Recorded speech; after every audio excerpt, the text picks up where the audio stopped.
Fala pessoal, muito bem-vindos ao canal Tudo é Física. Hoje eu iniciarei o estudo do magnetismo. Mas antes, eu peço que você se inscreva no canal, dê logo um like no vídeo, porque você pode esquecer. No final, se você não gostar do vídeo, você pode retirar o like, não tem problema. Mas eu falo isso porque muita gente esquece após assistir o vídeo, muitas vezes até gosta, mas não lembra de dar o like, que é muito importante para o nosso trabalho.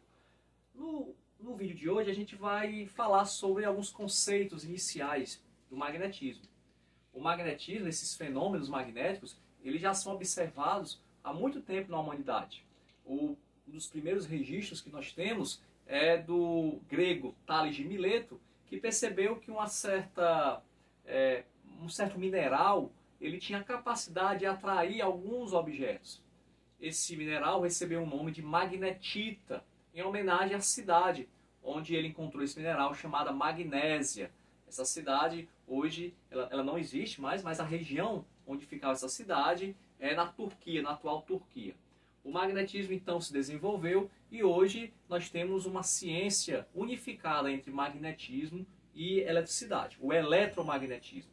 Mas para efeitos didáticos, no ensino médio, a gente ainda estuda essas ciências de forma separada. Primeiramente a eletricidade e depois o magnetismo. Vamos começar trabalhando com os ímãs. Tá? Existe o ímã natural, que é esse mineral chamado magnetita, e existem também ímãs que são fabricados. De forma geral, o ímã ele tem dois polos. Um polo norte e o outro chamado de polo sul. Como é que eu identifico o polo norte e o polo sul de um ímã? Basta fazermos um experimento bastante simples. Vamos pegar aqui um ímã em formato de barra. Você amarra um fio e deixa-o na horizontal, livre. Esse ímã ele ficará alinhado na direção norte e sul da Terra. Por mais que você tente girar esse ímã, imaginemos que essa caneta seja o ímã, eu tenho aqui um barbante segurando o ímã, e eu gire o ímã. Quando eu soltar, ele voltará para a posição inicial. Ele sempre ficará alinhado na direção norte-sul da Terra, devido ao campo magnético terrestre.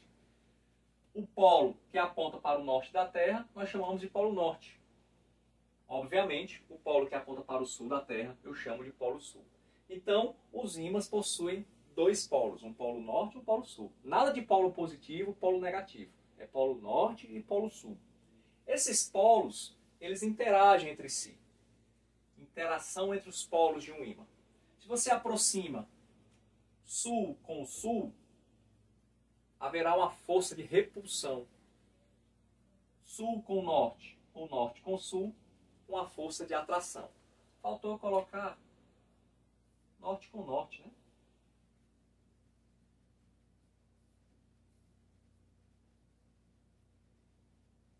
Norte com norte, teremos repulsão. Ou seja, a repulsão ocorre quando você tem a aproximação de polos de mesmo nome. Polos de nomes contrários, nós temos atração. Tá? Os opostos se atraem no magnetismo e os iguais se repelem. Outra propriedade, outra característica muito importante do ímã é a inseparabilidade dos polos. Imaginemos um ímã e eu quebro esse ímã em duas partes. Ora, essas duas partes serão novos ímãs, com todas as características de um ímã, do ímã original. Então eu não posso ter apenas um polo aqui. Não existe isso. São dois polos. Automaticamente, ao quebrar o ímã, surgirá um outro polo aqui, que no caso vai ser o polo norte. E no ímã da direita surgirá um polo sul. E assim por diante. Eu posso quebrar quantas vezes forem necessárias. O novo pedaço será também um ímã com polo norte e polo sul. Os polos de um ímã são inseparáveis. Campo magnético de um ímã. O campo magnético do ímã ele é representado pelo que chamamos de linhas de força. Imaginemos um ímã em formato de barra. E imaginemos que essas setinhas que eu coloquei sejam bússolas. E eu coloque várias bússolas ao redor desse ímã. Em cada posição que eu colocar uma bússola, a agulhinha da bússola vai apontar para uma direção diferente. Se você ligar as direções, você terá isso aqui. Algo mais ou menos como isso.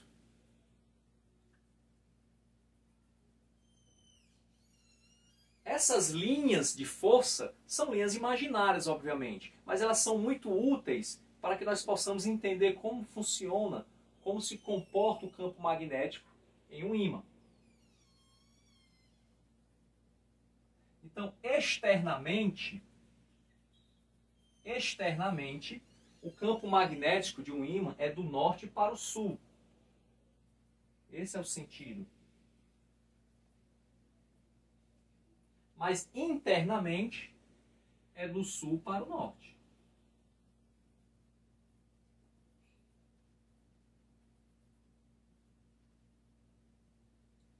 Outro detalhe. Aqui nos polos, próximos aos polos, você percebe que as linhas de força estão mais juntas. Há uma densidade maior de linhas de força. Então, nos polos, o campo magnético é mais intenso do que aqui. Aqui eu só tenho 2 linhas.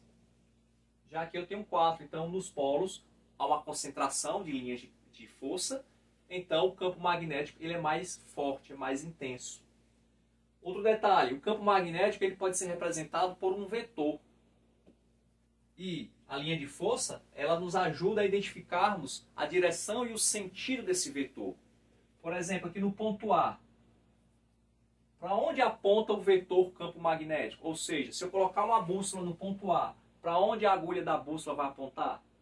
Ela vai apontar na direção tangente à linha de força. Ou seja, imagine que aqui seja um caminho do norte para o sul. E nesse ponto, a linha tangente seria aquela linha que passa direto, que não faz a curva. Nesse ponto B, tangente é essa. E eu represento o campo magnético pela letra B. Campo magnético no ponto A, campo magnético no ponto B. Nesse ponto aqui, chega no ponto C, tangente, o campo magnético aponta nessa direção. E assim por diante. Para encerrarmos, vamos falar sobre o campo magnético terrestre. O planeta Terra possui um campo magnético que é muito útil para a localização, não só dos seres humanos, como também de muitos animais migratórios que se localizam a partir desse campo magnético. E também é útil na proteção, funciona como escudo da radiação cósmica que vem do Sol. O campo magnético, costumeiramente se fala que o campo magnético aponta para o norte. A bússola, a agulha da bússola, que é um ímã, aponta para o norte da Terra. Mas tenhamos cuidado com alguns detalhes. O eixo geográfico, e nós estabelecemos que a parte de cima da Terra é o norte, e isso é ao acaso, porque na realidade a Terra ela não tem parte de cima nem parte de baixo.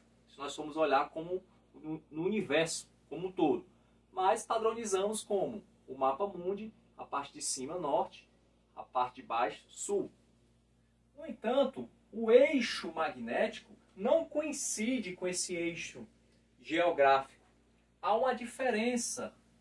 Se você pegar o ímã, melhor dizendo, a bússola, e ver para onde o ímã está apontando, a agulha está apontando, ali realmente não é o norte geográfico.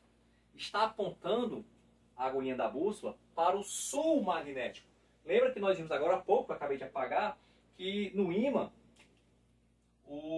linhas de força saem do norte para o sul. Fazem isso aqui. Isso aqui são as linhas de força de campo magnético.